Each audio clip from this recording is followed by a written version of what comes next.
Assalamualaikum warahmatullahi wabarakatuh. Alhamdulillahil qail, innama amwalukum wa auladukum fitnah.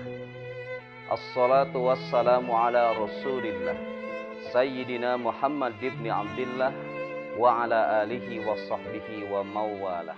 Amma ba'd.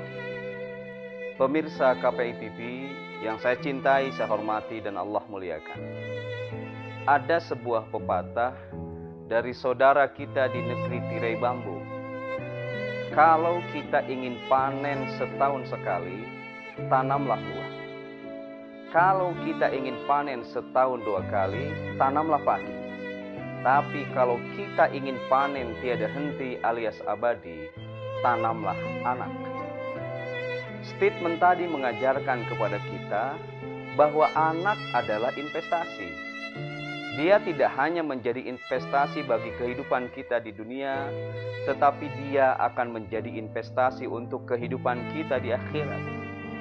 Anak tidak hanya akan menjadi investasi pada saat kita hidup, tetapi dia pun akan menjadi investasi bagi kita ketika kita mati kelak.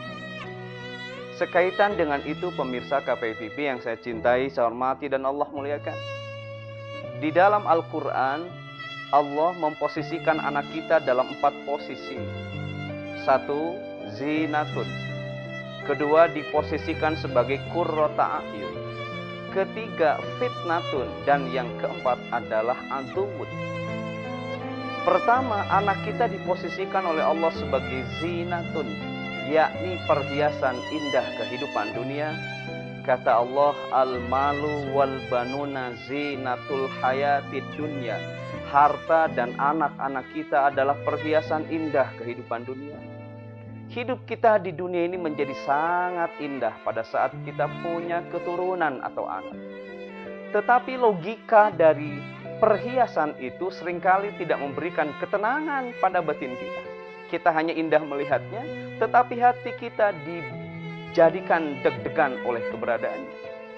Karena itu posisi yang ideal anak kita, kata Allah dalam Al-Quran, adalah qurrata a'yun, yakni penyejuk mata dan hati kita pada saat kita memandangnya. Allah Subhanahu wa Ta'ala berfirman, yang sejatinya menjadi munajat kita kepada Allah.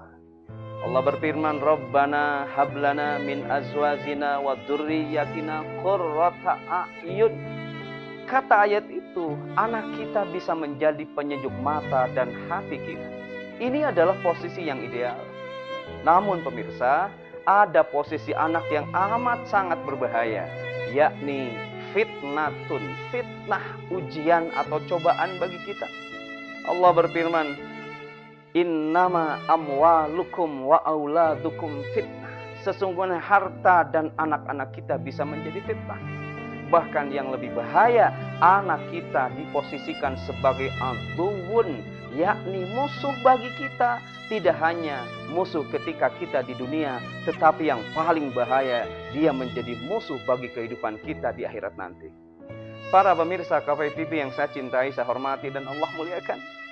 Karena itu, agar anak kita tidak menjadi fitnatun apalagi aduwwun, tetapi bisa menjadi qurrata a'yun, setiap kita memiliki tanggung jawab untuk mendidiknya. Karena itu kata Imam Ali bin Abi Thalib, ada tahapan pendidikan anak yang luar biasa hebat. Tahap pertama ada yang disebut tahap la'ibuhum. Tahap yang kedua ada yang disebut dengan adibuhum. Dan tahap yang ketiga adalah rafiquhum.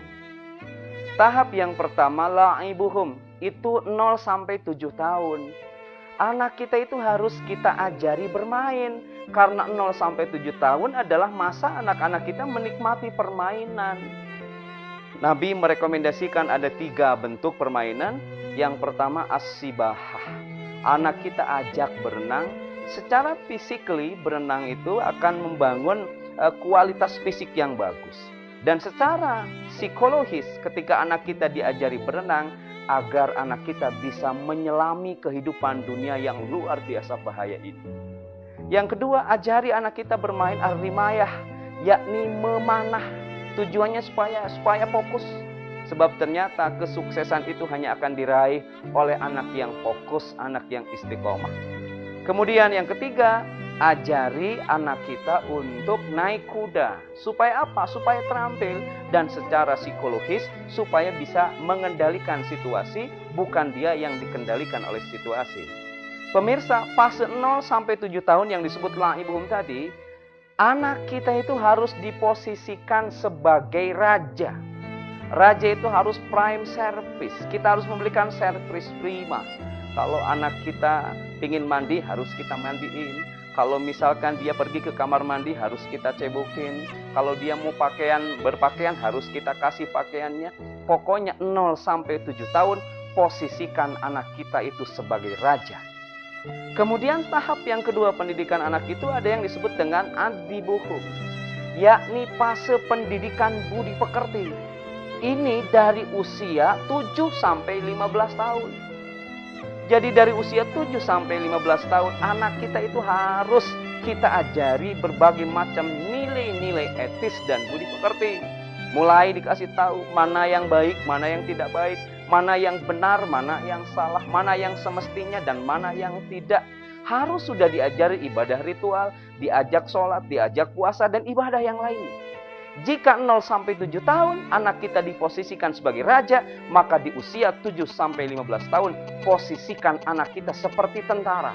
Dia harus disiplin. Kalau berbuat kesalahan dikasih hukuman. Kalau dia misalkan berbuat kelalaian harus dikasih berbagai macam peringatan-peringatan. Kemudian pemirsa, fase berikutnya dari usia 15 tahun ke atas, anak kita itu harus diposisikan sebagai rafiquhum, yakni mitra kita.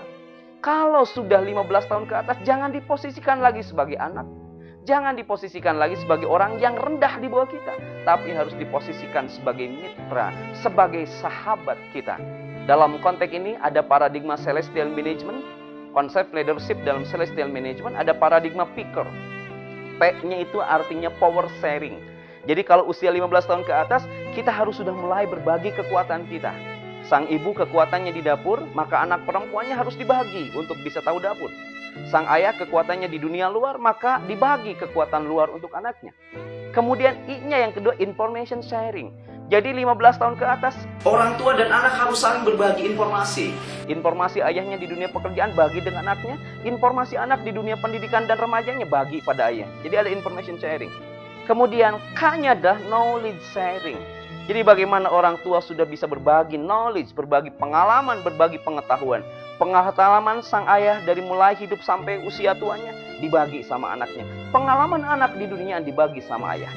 Kemudian R-nya adalah reward sharing, saling berbagi hadiah. Kalau sang anak berprestasi, orang tua harus memberikan hadiah. Begitupun seorang anak harus memberikan serangkaian hadiah bagi orang tuanya. Para pemirsa KPI TV yang saya cintai, saya hormati, dan Allah muliakan. Itulah tahapan pendidikan anak yang sangat penting dalam konsep Islam. Insya Allah dengan penerapan tahapan-tahapan pendidikan itu, anak yang merupakan amanah bagi kita, itu akan berbuah menjadi qurrata ayun, penyejuk mata dan hati kita pada saat kita memandangnya. Dan catat, anak kita akan menjadi investasi yang abadi, tidak hanya bagi hidup di dunia ini, tetapi juga di akhirat nanti. Anak kita akan menjadi investasi tidak hanya pada saat kita hidup, tetapi investasi pada saat kita mati. Demikian saya Ang Ridwan untuk KPI TV. Wallahu waliyut taufiq wal hidayah. Assalamualaikum warahmatullahi wabarakatuh.